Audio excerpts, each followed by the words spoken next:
Hey everyone, and welcome back to yet another amazing, exceptional, sensational, earth-shattering, starting off with a pun, I love it, episode of Avatar, the podcast. I am Booster Greg, and of course, you all know the wonderful co-host, the brains of the operation, the incredibly talented, magnificent. I'm really about the adjectives today. You really are. I really am. Acorn Bandit. Hello, I am Acorn Bandit, the banditer of acorns. The banditiest. That's not a word. The most bandity that you will ever bandit from all of the acorns. What an intro. This episode, we're going to be talking about Book 2, Episode 4, The Swamp, or, as we like to call it, Skeptical Sokka in the Spooky Swamp. I'm impressed. That would have taken me like 3 tries. Thank you. I'm just going to keep on trying to make my, or as we like to call it, just tongue twisters, just to see how many takes. Yeah. Sokka sells seashore. Sashimi. Sokka sells sashimi at the seashore. Sokka sells seashells by the seashore. There you go. All right. So without further ado, let's just dive right into the episode. So this episode, again, The Swamp, was written by Tim Hedrick and was directed by Giancarlo Volpe. And we start off in a busy settlement somewhere in the Earth Kingdom that is kind of serving as like a regional hub. This makes it the perfect location for merchants and those who wish to lie low while hiding in plain sight.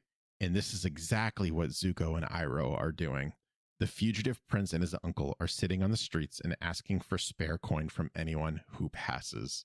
Now, what's very interesting is if you are a more eagle-eyed viewer, you might see a cart that goes by very quickly with a very specific looking mask, along with a bunch of other kind of random seeming masks displayed on it. Here's a hint. It's blue. And it might be a spirit. It's the blue spirit mask. It's the blue spirit mask. I love that detail. I've been holding on to that detail since we first saw the blue spirit so many episodes ago, and I'm so happy we're here and we can see it. I know. Also, if you are eagle-eared, you can hear the blue spirit's leitmotif. Ooh, audio signature. Yeah. It's the little like tinkling bells as the cart's passing by. Oh, I didn't even hear that. Interesting. Yeah, it's like tink, tink, tink, tink. Oh, yeah. Now I know what you're talking about. Iroh really puts on the charm for a woman who walks by and offers a coin by saying that the coin is obviously appreciated, but not as much as her smile. Iroh is so smooth. This kind of made me think about the episode with June a little bit, where I'm just a little bit, yeah. It's not as creepy in that regard, but it's still kind of creepy. Like June was just like uncalled for and was very unsettling for me. But this one is kind of like he's just trying to get some money so he can eat. So he's like doing what he can. Zuko is very offended by Iroh's actions in this and embarrassed. Yeah, because he doesn't think they should have to beg. Right. Yeah. He's always just been given everything. Again, we talked about this last episode, where he's still spoiled, but he's not quite as spoiled or as entitled as his sister. But he's still like, why am I begging for money? This is embarrassing. Like, I shouldn't have to do this. You should just be giving me money because I'm Zuko. And Iroh is like, this is not really how the world works. Like, you have to earn your money. And Iroh doesn't really have any talents that are conventional for money making. So they've resorted to panhandling, essentially. Yep. So Zuko's like super embarrassed, right? Especially when you have a larger man who's like a swordsman kind of approaches and demands entertainment for a gold piece. Now, before it looks like they've only really gotten copper pieces. So Zuko tries to refuse and saying that they aren't performers, but Iroh jumps up and adds that they are not professional performers and begins to sing. Now I'm going to do my best singing. We've been waiting for this. It's a long, long way to Ba Sing Se, but the girls in the city, they look so pretty. I like he puts the A at the end of it. I've listened to it so much. The man takes out his broadswords and slashes at the ground next to Iroh's feet, demanding that he picks up the pace. This is a gold piece we're talking about, after all. Iroh easily dodges the swords, and the man isn't really kind of trying to hit him anyways, but he does work in a little dance into the song. Nothing like a fat man dancing for dinner, the man exclaims as he tosses Iroh a coin and walks off. Now, really super quickly, while I'm catching him, the swordsman is voiced by Joe Alasky, who has voiced Stinky from the Casper movie. Oh. Plucky Duck from Tiny Toons. He's also done a wide array of Looney Tunes characters over the years. Like, I saw Bugs in there a couple times and Daffy Duck and all of that, but like, he wasn't the original. He's just been kind of doing it for a little bit. And you'll appreciate this, Grandpa Lou Pickles from Rugrats. Grandpa Pickles. So that was really cool. Also, the girl who gave them the copper piece in the beginning, I couldn't find out who her voice actress was, but I did notice that in the credits, Mae Whitman was also credited with additional voices. Oh. After I learned that, I went back and watched that part. I think it's her. It sounds very much like her. Neat. Okay. Yeah. Anyways, so there's been a kind of a crowd that has gathered around this whole commotion. And as soon as they disperse, Iroh kind of comments about how nice that man was. Zuko glares. He's just like, oh, what a nice man. Zuko glares at the swordsman who just publicly humiliated his beloved uncle. And you kind of get this vibe of this is not over. Yeah.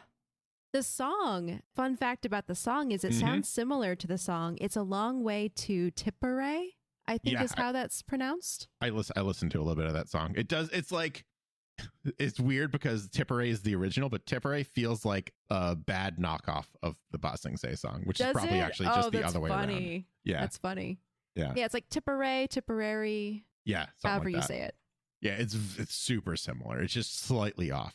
And I can't help but think back to when we talked about the last time Iroh sung a song and how we learned that Mike and Brian loved to make Mako sing songs as Uncle Iroh. So I was thinking about that at that scene, thinking, oh, Mako's probably hating this and Mike and Brian are probably having so much fun. Well, he also really kind of like really leans into this song because, you know, usually when we see Iroh singing, it can be a little more serious, especially later on, as we're going to learn. But this one was very much just like leaning into the silliness and the showiness of it, because that's what the swordsman wants, is he wants them to be like really animated. So he even does that little like flare at the end, the vocal flare, which is really nice. Or flourish, I should say. I think that's the official term. From my time at Twitch Sings, I'm pretty sure it's called a vocal flourish. You're welcome. So, catching up with Team Avatar, Aang seems to kind of be in a bit of a daze and is steering Appa into an ominous-looking swamp below. Sokka calls out to Aang a couple of times to see why he's leading them into some random swamp, and Aang comments that the swamp below is just kind of calling out to him. He notes that Bumi had literally just told him that in order to learn earthbending, he would have to wait and listen, and now he's actually hearing the earth. What do you want the Avatar to do? Ignore it? Yeah, pretty much everyone, Sokka, Katara, Appa, and Momo are just like, yeah, that's a creepy swamp. We don't want to go there. Aang shrugs and decides to listen to the entire group and redirects Appa back to the skies and says goodbye to the swamp. Suddenly, a tornado comes out of nowhere and begins to chase the gang. You'd better throw an extra yip. We gotta move, Sokka yells. Appa starts to fly faster, trying to get away from the incoming supernatural disaster. There's like a little mini pun for you because it's not a natural disaster. It's a supernatural. Yeah, you all get it. But he's not quite fast enough, and the group gets pulled into the tornado. Aang jumps into action and creates his signature air shield bubble thingy. That's what I call it. Probably just called it an air shield, but I like to call it the air shield bubble thingy, which doesn't do much good as the tornado overpowers it and sends everyone hurtling towards the ground below. Katara and Sokka land directly into the murky waters as Aang manages to use his airbending to stabilize his landing. Aang immediately notices that Appa and Momo are nowhere to be seen as he leaps onto the highest tree he can find and quickly scans the area, calling for his now lost companions. So this swamp, it is so well done. There's the way that Giancarlo directed this episode is so creepy. It's like a mini horror movie, and I appreciate it so much. Oh, yeah. The first time we see the swamp as Appa flies over, it's this dense mess of flora and vines and placid waters reflecting the sunlight. It's eerie. The music does so much to enhance the eeriness. And I noticed and read that when shown from above, the swamp is very similar to the toxic jungle from Hayao Miyazaki's Nausicaa of the Valley of the Wind movie. I haven't seen that one yet. Oh, it's good. It's a little outdated in that you can tell it's older. It's not like House Moving Castle or Spirited Away. It's still a great story though. I'm making my way currently. You know this, but I'm making my way currently through all the Miyazaki movies. I just watched, which one did I just watch? My Neighbor Totoro. Yes, that's one of my favorites. It was really, really good. I'm so excited about that one. But yeah, like I read that, and we'll see the swamp monster has that Miyazaki kind of feel to it. I kind of appreciate that whenever we say a monster or like a monster adjacent thing, it looks very Miyazaki inspired. Yeah, exactly. But yeah, like it's very like he does do a great job at, it looks very creepy when you're in the swamp, but when you like jump up, like Aang jumps up in the trees and scans, it's just beautiful and green and lush, and he goes back down and it's creepy and eerie, and the color grading is just kind of like murky, and it was very, very well done. The team did such a good job with the background design, and I specifically want to shout out Sung Hyun Oh in the art book. The pencil sketches of the swamp are incredibly beautiful. And the colorist, I apologize, I forget his name, did an amazing job making it look, like you just said, eerie, creepy, dark. Yeah, so good. Sokka, you've got an elbow leech, Katara points out as her brother begins to freak out and demands, Where is the leech? Where is the elbow leech? Where do you think? She says with her arms crossed. Sokka yells about how things are always attaching to him as Aang kind of Tarzan swings from the trees above and notes that he could not find the rest of the group. And even more strange, that giant tornado has just disappeared without a trace. X-Files music. Yeah.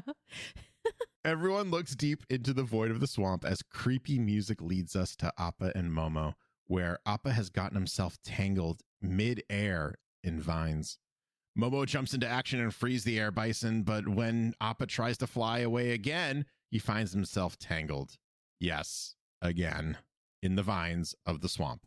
It looks like this air bison. Oh, you're all gonna like this one. This next line. It's really bad. It looks like this air bison is going to have to be a ground bison for the time being. Wow. It's so bad, but I couldn't make it any better. So that's what you get. Appa and Momo are such bros. I love their relationship where they're just like, ever since that final scene in the Cave of Two Lovers when Momo comes over and starts like chittering at him about the adventures, and he like lies down on the ground and is like listening intently. I love how they're developing. And here Momo and Appa are like a unit. They work together. Yep. Momo's trying to free him. Appa protects him later. It's so beautiful. I love it. Yeah, it's almost like this very interesting symbiotic relationship that's kind of happening where one is too big to get himself out of these like vines or these smaller obstacles, and the other is too small to actually protect himself. So they're developing this really cool friendship because of that. And I super appreciate it. We better speed things up, Sokka tells the group as he hacks his way through some nearby vines. When Aang mentions that they should be nicer to the swamp, Sokka retorts that these are only plants. What do you want him to say? Please and thank you, as he swings his machete back and forth. Katara, of course, sides with her new boyfriend, and by that I mean Aang, and says, because that would be weird if it was Sokka, and says that this place feels alive. I'm sure there are a lot of things that are alive here, and if we don't want to wind up getting eaten by them, we need to find Appa as fast as we can, Sokka tells his sister as he continues to hack through the swamp.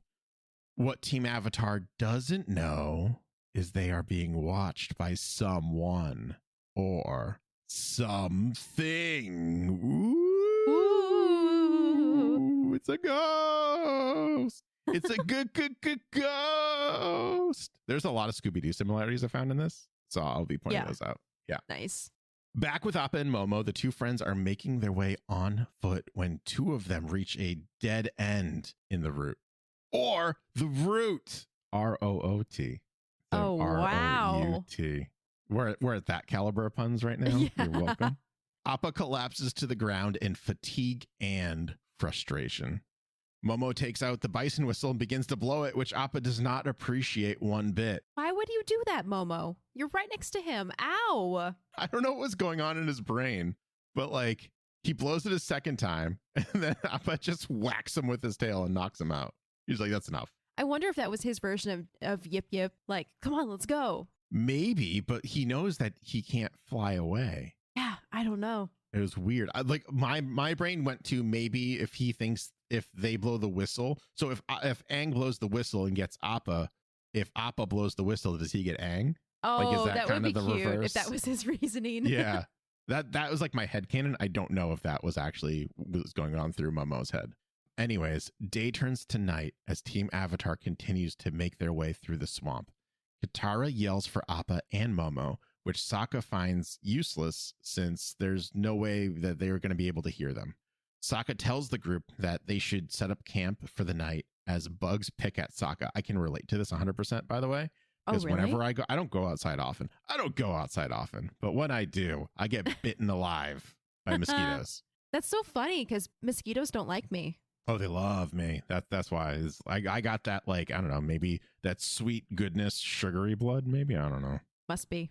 Yeah. So suddenly the swamp lets out a single burst of swamp gas, which momentarily startles Katara and then grosses everyone out because it just smells horrible. Ugh. A blood-curdling scream comes out of nowhere, and the gang, they do this huge like Scooby-Doo group hug freak out thing where they just grab each other like, what was that? And then it turns out that it's just this like tiny white bird that it's coming from, which I think is called the screeching bird or the screaming bird or something like that. Yes. Yeah. It is called the screeching bird. And I learned that its distinct vocalizations resemble the screeches made by common barn owls, which are alternatively known as screech owls due to their distinctive screams. Fun stuff. Yeah. Also, speaking of animals that scream, if you've never heard a mountain lion scream before, it is terrifying. So if you want to freak yourself out, go find that on YouTube somewhere. It's just as startling as this screeching bird. So there's an animal around my parts. It's called a fisher cat or fisher cat. Okay. It's not actually a cat. It's like a weasel. And its scream sounds, it's super startling. So I remember when we first got our first dog, Pippin, we were both outside at like 3 o'clock in the morning because she had to go out. And we're just in the backyard hanging out. And then she's kind of sniffing around, doing her thing. And then all of a sudden we just hear like a scream coming from out of nowhere. She looks at me, I look at her, and I'm like, let's go in the house. And we went in the house and everything was fine. But I looked it up later. I was like, what was that? And it was a fisher cat. So if you want to hear another blood-curdling scream or like just a sound that will haunt your nightmares for a little bit, please look that up. It's crazy. So after all that screaming from the birds, Sokka comments that they should probably just build a fire and runs off. Like he does that like cartoony, leaves like a dust trail, runs off, and immediately starts kind of hacking the wood around him. Aang kind of looks at him and says, I really don't think we should be chopping up the swamp at all. And Sokka is continuing his hacking without stopping and says, no, it's fine. I asked the swamp. It said it was fine, right, swamp? And he grabs a nearby root and he just goes, no problem, Sokka. So yeah, he's cheeky Sokka. He's really just not taking anything seriously right now in terms of swamp being an entity that has feelings. But also, why would he? Like, he's never had reason to believe that inanimate objects, like not inanimate, but like objects like trees and plants and stuff like that, to have a mind of their own. Yeah. So it's kind of justified. He's still kind of being a jerk to Aang, but I can see his rationale. We fast forward through Sokka viciously cutting up the swamp so we can see the group of friends gathering around the campfire. Does anyone else get the feeling that we're being watched? Katara asks the group, but Sokka dismisses the concern as he swats at a bug with his machete. Again, with the bugs. Always the bugs. Yeah. Also, Sokka's the kind of person I would want with me in a scary situation because he's so grounded. He's like, it's fine, guys. Like, whatever. It's fine. We're cool. It's good. Well, it's also that like machoism, I think, coming into play that he gets from being like a warrior of the water tribe.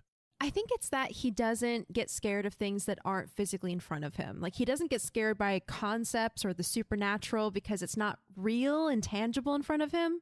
Yeah. But like, it's still super interesting that he doesn't view the supernatural as being real, considering he went into the spirit world, even though he didn't remember it. Yeah. That is interesting. That's a good point. He did go to the spirit world, and I think it was he either forgot or it was a little fuzzy, or he like let himself forget. He was like, I'm just gonna block that out. That doesn't have any bearing on my physical life. So let's just not think about it. I'm fairly certain that he did say that he was just kind of like what happened as he came out of the bamboo grove. But like, also, you lost a lot of time there, man. Like, what did you think happened? But we can go on for a while talking about that, but I found that a little interesting. So he's swatting at this bug with his machete club sword thing, right?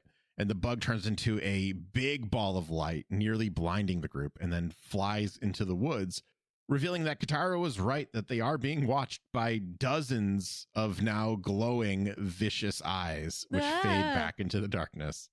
Back with Appa and Momo, we see them trying to get a good night's rest, but the noises of the swamps are causing poor Momo some anxiety as he dashes up and down Appa's back.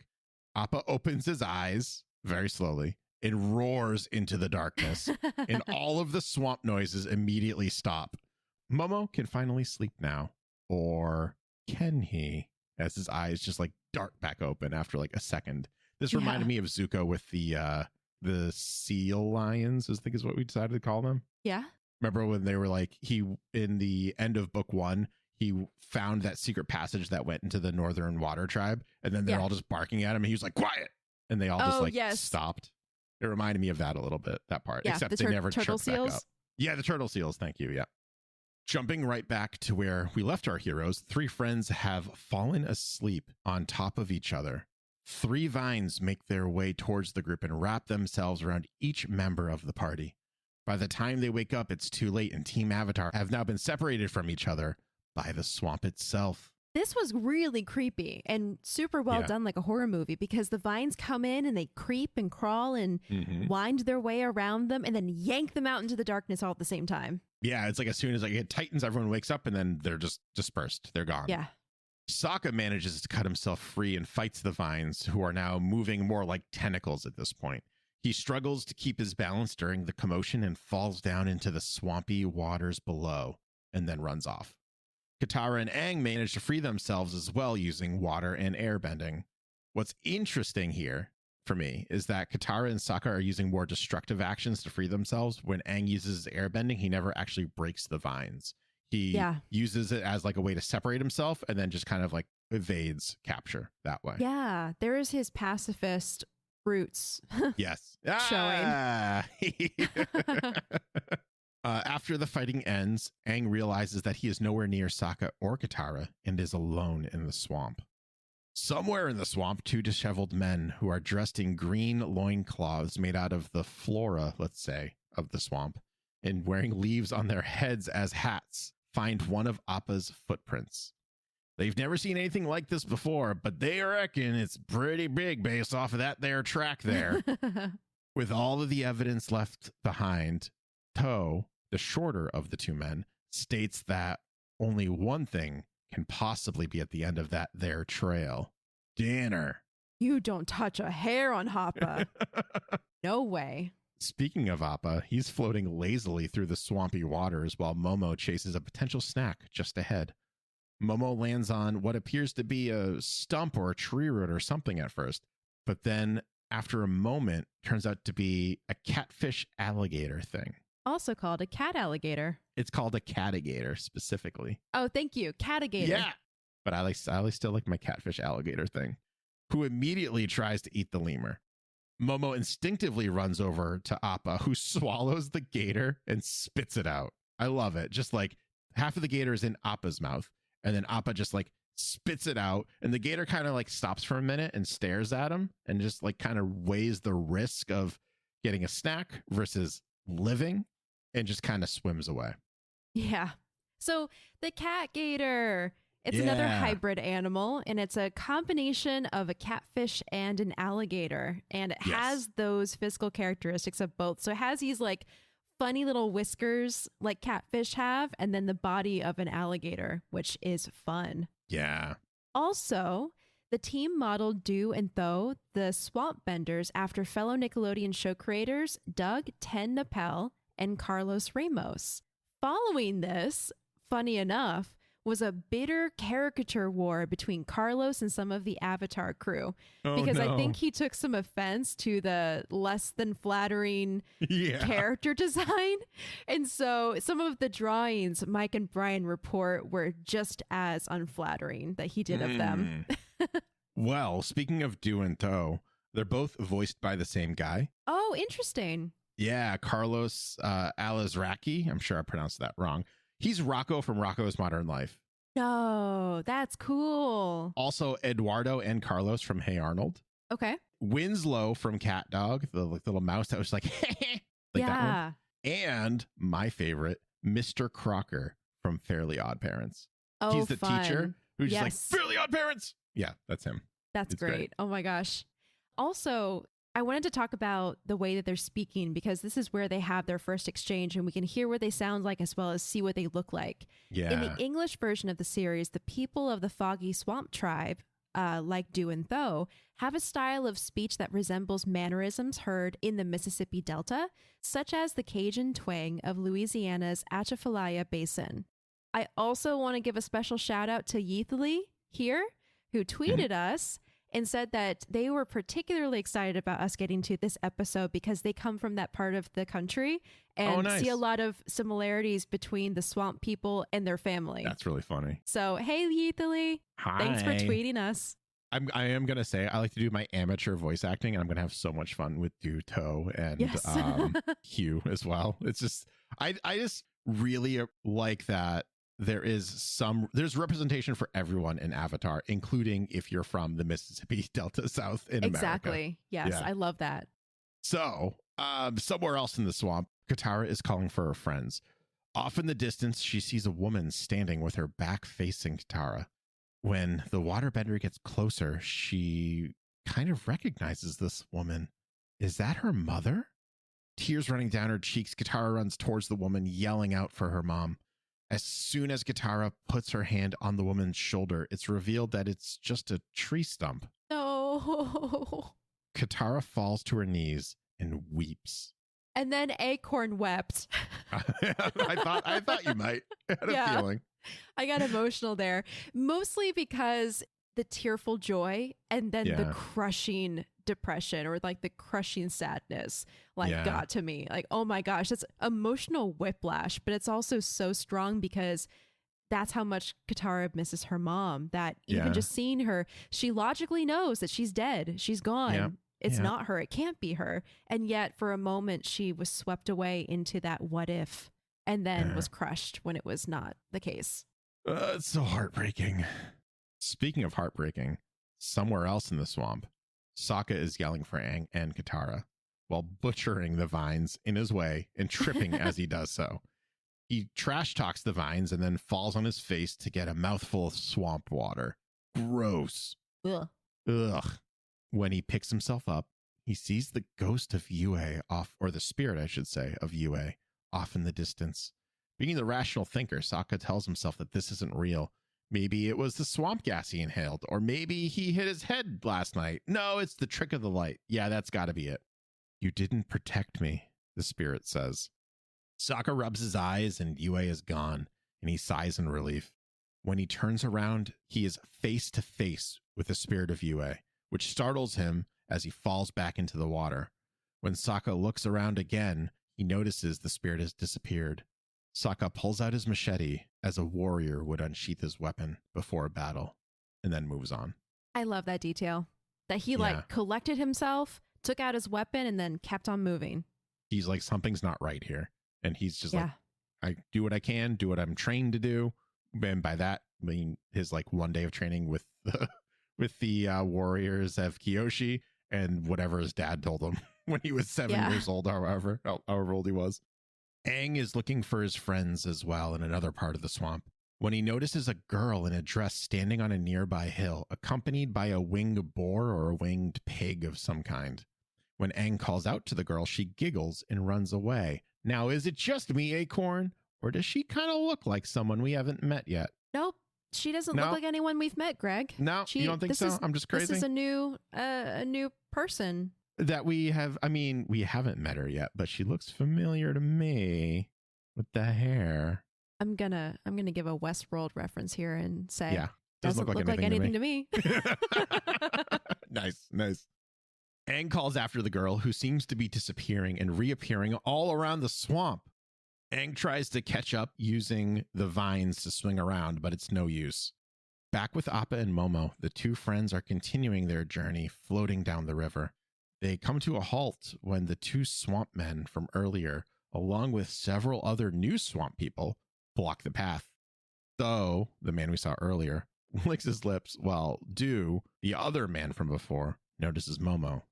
Do says, "Look at that, though. It's a little hairy fella riding that thing there." Sounds kind of like Scooter from Borderlands a little bit in my head. Do pops in and says, "No, that's what they call a lemur. Saw one at a traveling show once. Real smart, they say. Bet it tastes a lot like possum chicken." You think everything tastes like possum chicken. I actually love them. I love them so much, too. Full disclosure, this wasn't my favorite episode, but Do and Toe salvaged it completely for me. Yeah. Like, there are a lot of cool things going on, but these two guys, I'm just like, you are amazing. Yeah. Also, I'm going to talk about them and where they come from, because Yes, the local please do so. population, the local population consists of a tribe of waterbenders, including Do and Tho, who migrated to the swamp from the South Pole centuries prior to the outbreak of the 100-Year War.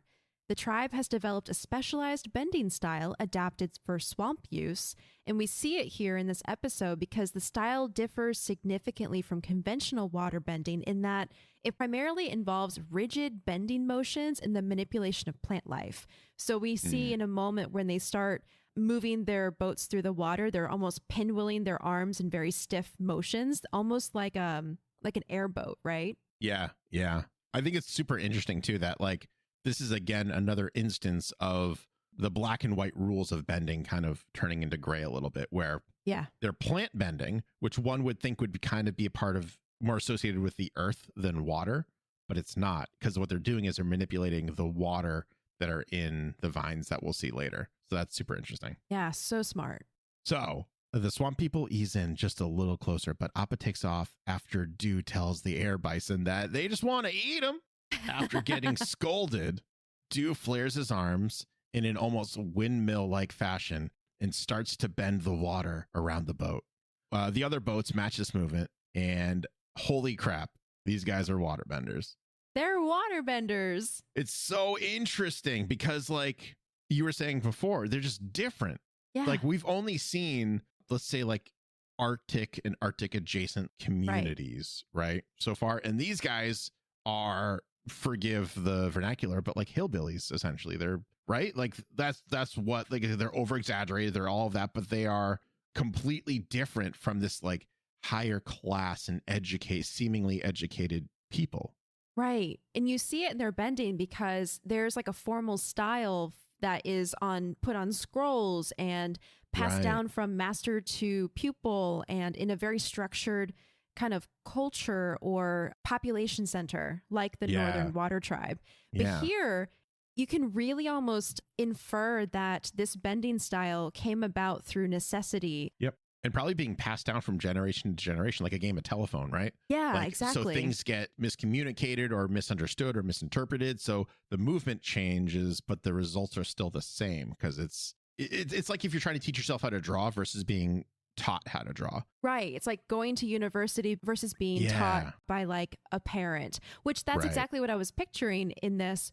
I imagine this style of bending being passed down almost like a father taking his son or daughter out to learn how to fish. And you teach them by taking them out on the boat and showing them step by step how to fish. I imagine the same thing happens where in the Foggy Swamp Tribe, they'll take their children out on the boat and teach them, if they're benders, how to like move the boat and how to bend the plants and how to forage and hunt and survive. Yeah. My first thought when I saw this tribe was that this was a result of the 100-Year War. But no, you said earlier that it's even 1,000 years even before that.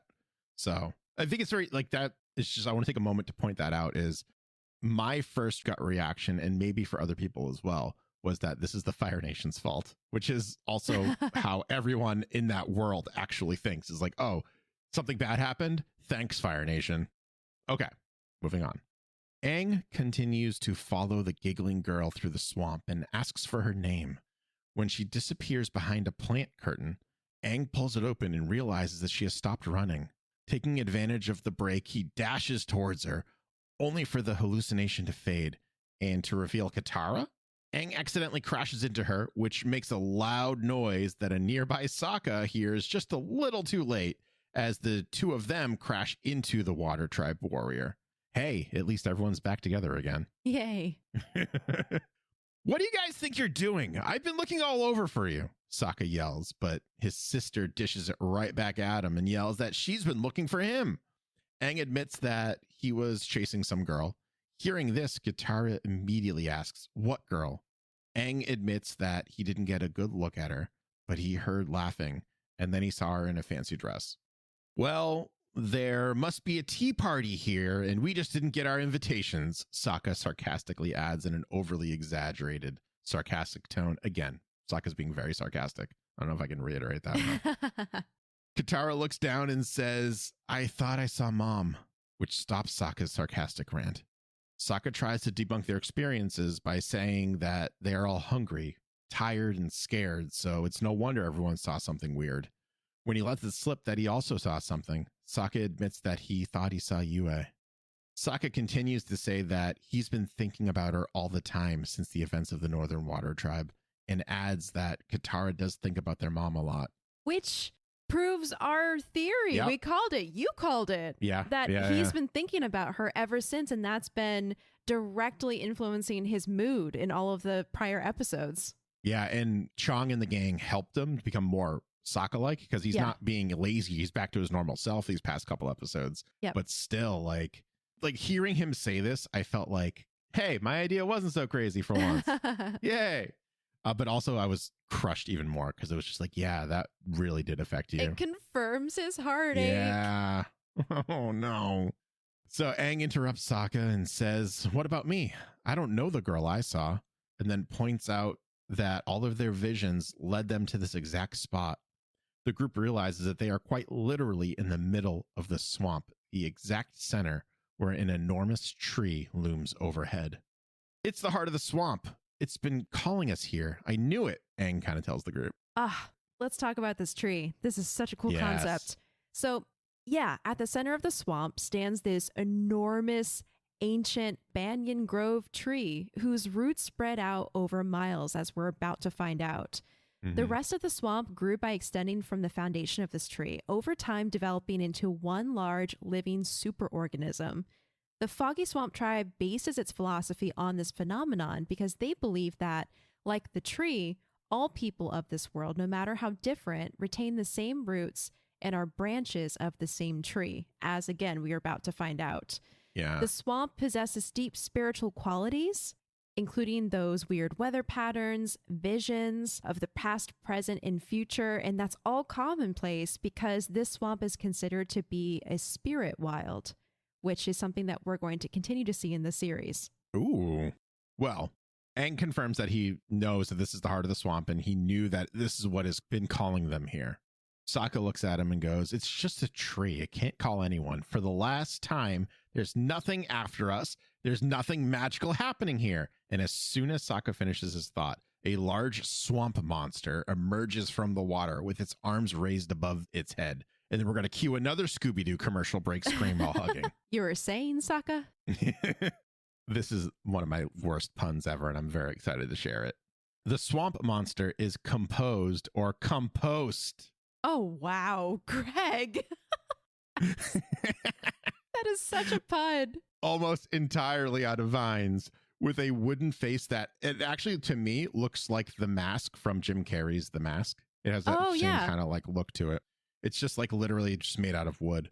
The large monster lashes out at the team and tosses Aang aside effortlessly while scooping up Sokka. Katara manages to pierce the monster with a water bending technique, but the swamp monster heals the damage in seconds.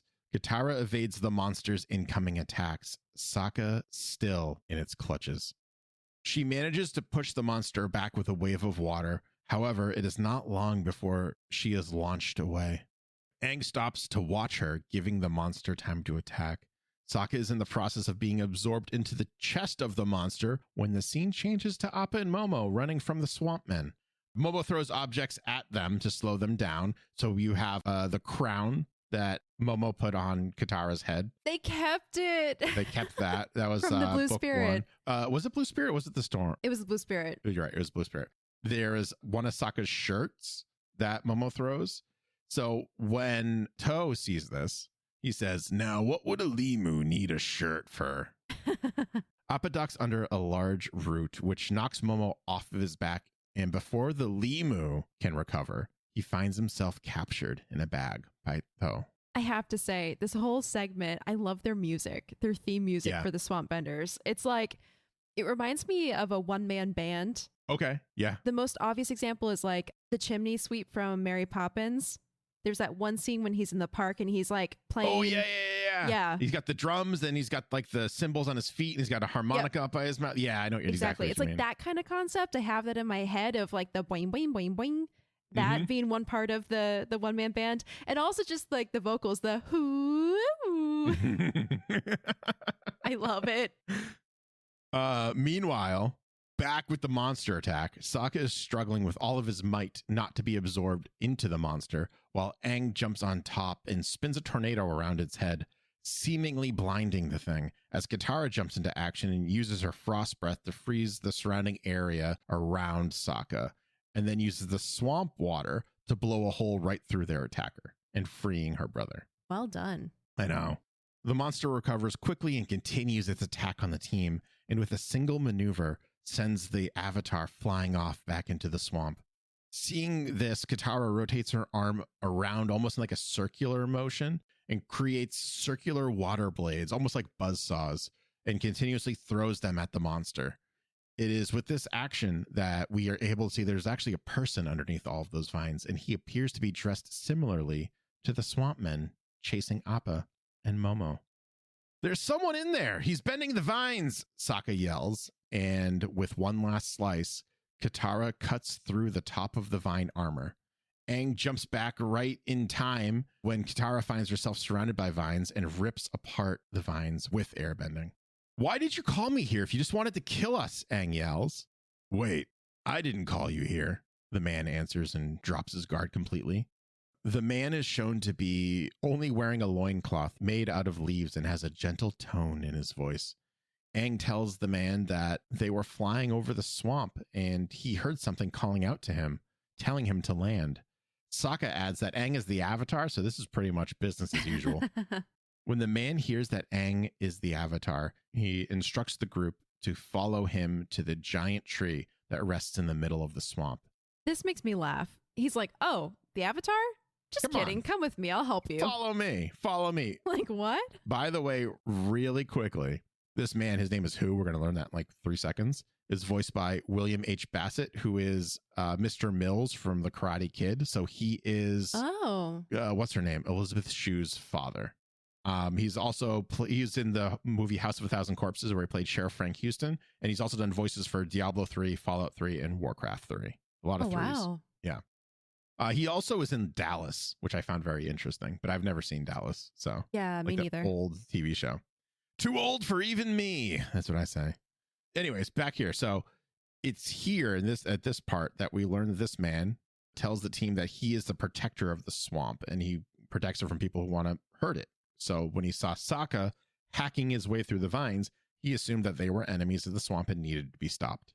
Sokka misses the point almost entirely and finds comfort in the fact that there's a completely reasonable explanation for a swamp monster. And it's, you know, it's a guy protecting his home and nothing mystical going on here. Who corrects Sokka immediately and tells him it's quite the opposite. The swamp is a mystical and sacred place, and Who has reached enlightenment here. The swamp mystic then tells the group that the entire swamp is actually, as you said, just one big organism that spreads out over miles and miles and miles. It is quite literally one big living organism, and the world is the same way. Yeah, beautiful concept, really. Yeah. And one of the things I looked up or I found is that Hugh gaining enlightenment is very similar to Buddha's enlightenment. So he was just doing a lot of meditation. Yeah. Because Siddhartha Gautama sat under a Bodhi tree and achieved enlightenment, right? I get you're more the expert on that than me. Oh yeah, that's what I But found yeah. at least. Yeah. That's Mhm. part of Okay. the story. Yeah, I saw that point and I was like, I don't need to investigate this anymore. This is Acorn's territory. This is where I've stepped into Acorn's world. And I was like, Right. Yeah, his belief that all things are one is also similar to the Buddhist doctrine of non-duality, and his corresponding guardianship of the natural word is consistent with Taoist teachings as well. interesting. Oh, and one final thing, I love how they kind of have a mismatch of different elements here in Origins, but the philosophy that everything is connected and the entire planet is one single organism is kind of like is similar to the real world Gaia hypothesis. Yeah, I knew that from Final Fantasy VII. Yeah, there you go. All right, so Aang can understand how the swamp is connected, but finds it a little hard to believe that the entire planet is the same way. Hugh explains that if you listen hard enough, you can hear every living, breathing thing together. You can feel everything growing. We all have the same roots, and we are all branches of the same tree, is what he says. I love it. It's so beautiful. When Katara asks what their visions meant, Hugh explains that in the swamp, people see visions of those that are lost, people who are loved, and folks that are thought to be gone.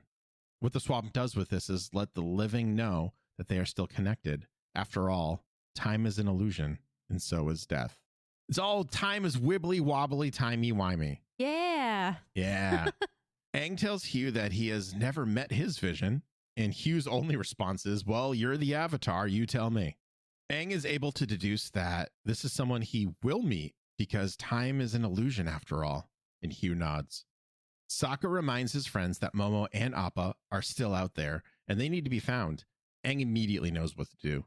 He rests his hands on a nearby root, and suddenly a burst of Avatar state energy travels through the roots almost like an electrical signal, which quickly finds Appa as he's being caught in a net. No! They need to hurry.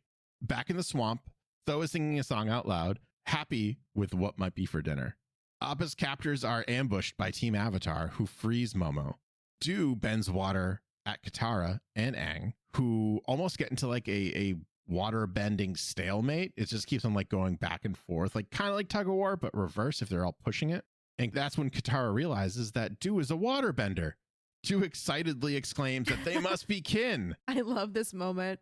Katara makes this like kind of like like stuck up kind of face at the thought, because like you have these men dressed in Leaves. Like banana leaves. Yeah. I love that moment specifically because they have the realization as they're actively water bending. So their arms are moving and they're like, wait, you're a water bender. Wait, you are too. Hey there, we must be kin then. Yeah. Great. Sokka and Hugh rush next to Katara and Aang. Du recognizes the man immediately and asks how he's been. You know, scared some folks, swung some vines, the usual. The scene changes to the foggy swamp tribe as everyone is sitting around the fire eating some possum chicken.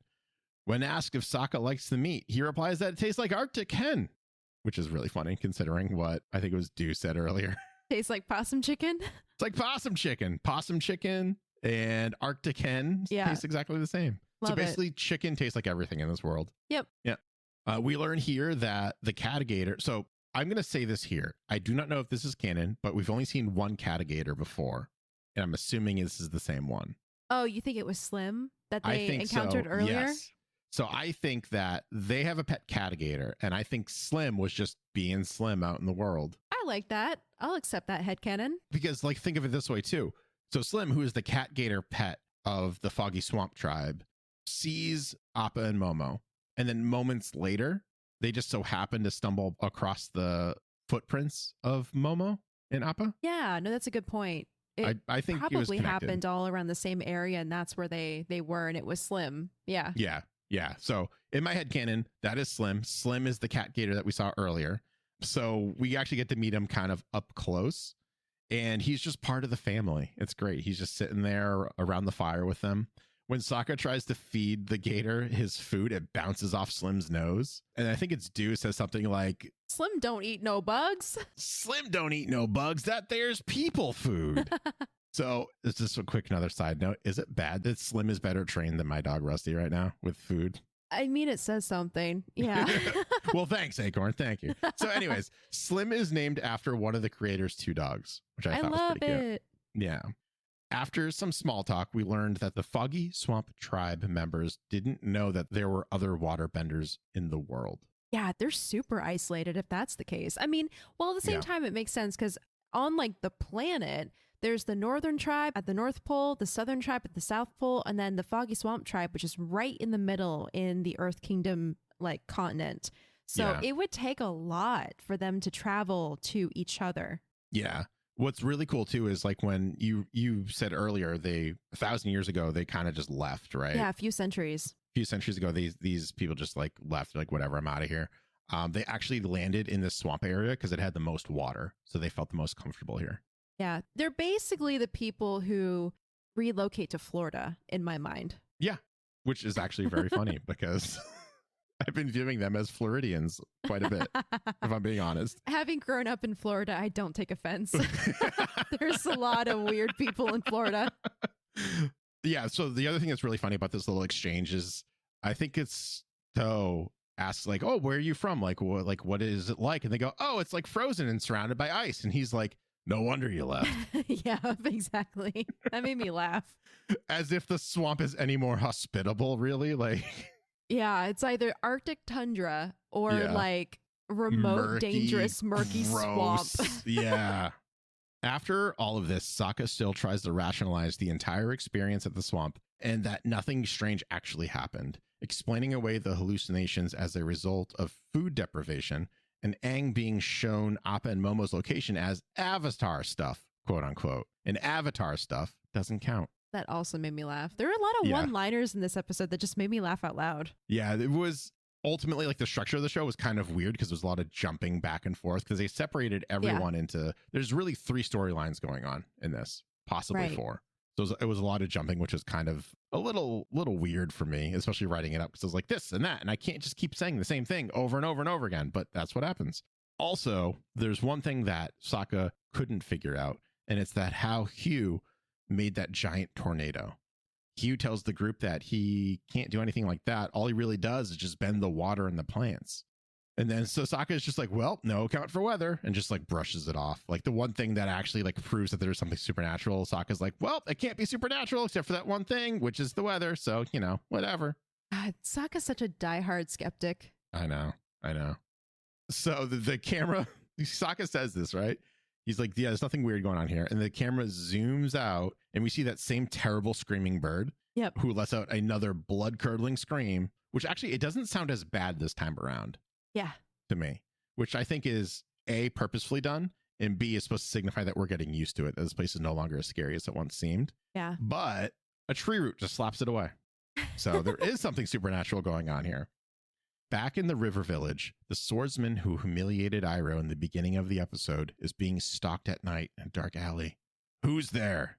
The man asks and unsheaths his 2 broadswords, only to be taken out easily.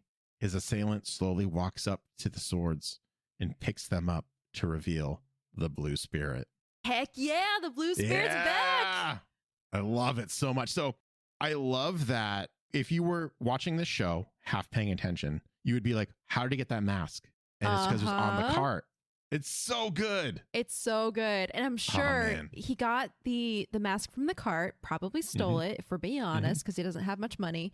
And then he probably, in my head, he probably swiped someone's dark clothes off their clothesline or something. And then he got the broadswords from this guy and he has his outfit back. Yeah, it's so good. I love it so much. And that's the episode. And that's the episode. That was so fun. It was a lot of fun. I really do enjoy the swamp people, like they're the foggy swamp villagers. Tribe. They're so they're so funny. I love them so much. So Acorn. Yes, Greg. I gotta know, who is your MVP for the episode? Oh man, I want to say Hugh. Yeah. Yeah, I want to say Hugh because he, as an MVP, he gives us an element of the story and the world building that's going to push the story forward.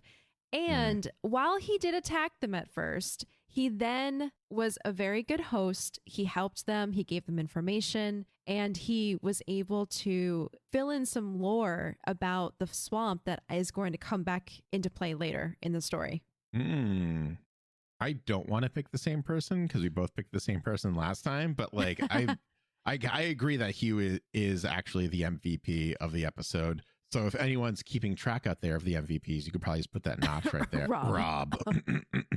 But I also want to make sure I give a special nod to Iroh in this one, because he's really pushing aside his ego and he's being very humble and trying to teach Zuko adaptability and teaching him to be like still a person, even under these crazy conditions that they're in. Yeah. And Zuko kind of appears to not be taking that lesson in, but also like he's starting to develop his own moral code throughout all of this. So he had his fathers at one point, I would assume. Then he kind of adopted his uncles, and now he's kind of like mishmashing them together and trying to figure out who he is as a person. So we have that kind of going on. And he's only in this for 2 scenes. Yeah. And it's the first episode where we've had bookends. We start the episode with Uncle and Zuko, and then in the middle have our Team Avatar storyline. And then at the end, we finish out with Zuko. So it's the first time we see a bookended story in an episode for Avatar. Yeah. And considering we didn't see Zuko or Iroh in the last episode at all. Yep. So it was very like, it was a nice little like morsel of like delicious goodness that they kind of threw in here for us, which I super appreciate. And I just love and respect Uncle Iroh because he literally makes the most out of whatever fate dishes him. He just literally go with the flow. Yeah. All right. What is your moral of the episode? We are all connected. Yeah. I mean, there's no other moral to pull out of this. I bolded this in the show notes. So I think more literally, we all have the same roots and we are all branches of the same tree, I think is the moral of the episode for me. Hey, I made a rhyme. I do that some of the time. Oh my God. That is phrased better. So yes, that is my moral of the story too. And I think it's a really important thing to remember. And I've said this before, just how it's so easy to become divided. It's so easy to see someone as your enemy or other from you, but it's so much more rewarding and better in the long term for ourselves and our world to see our differences as an opportunity to get to know each other better. Yeah, absolutely. All right. And with all of that being said, that is all of the time that we have for this episode of Avatar, the podcast. We want to just take a moment again for everyone who's taken the time to not only give us a 5-star written review, a 5-star unwritten review, tweeting at us at Podcast Avatar, emailing us directly, avatarthepodcast@gmail.com. Or even some people they found me on Instagram. My Instagram account is super inactive. I haven't posted there in forever. And a couple people have been like, hey, are you Booster Greg from Avatar, the podcast? And I'm like, I love it. Oh, and I don't know if I told you this. I don't remember, but I was in a random chat on Twitch and someone just like, are you from Avatar, the podcast? And I was like, no. Yeah. And then I ran away scared. Oh my God. I was like, hey, thanks for the listen. Appreciate you. And then I got scared and ran away back in my hole. So that's amazing. That's what happens when I branch out of our inner circle of Twitch, I guess. Anyways, yeah. So speaking of Twitch, remember, if you want to join me after you've caught up on all the episodes, you can do so over at twitch.tv/BoosterGreg on Monday and Friday evenings at 8 p.m. Eastern Standard Time. Or if we're doing one of the Geek Generation Stream Team events, you can always find us there as well, twitch.tv/TheGeekGeneration. Yeah. And you can find me over on Twitter at Acorn Bandit. Online, Instagram particularly, which is Joyson Studio, but also online at joysons.com where I make enamel pins. And you can spell Joysons, Joisans. Coming up next time. Down with the Avatar. It's Avatar Day. And return to Kyoshi Island. All this and more next time on Avatar, the podcast.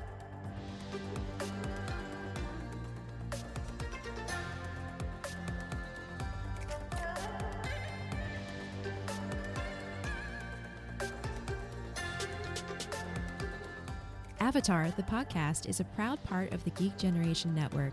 Remember to check out all of our podcasts at thegeekgeneration.com.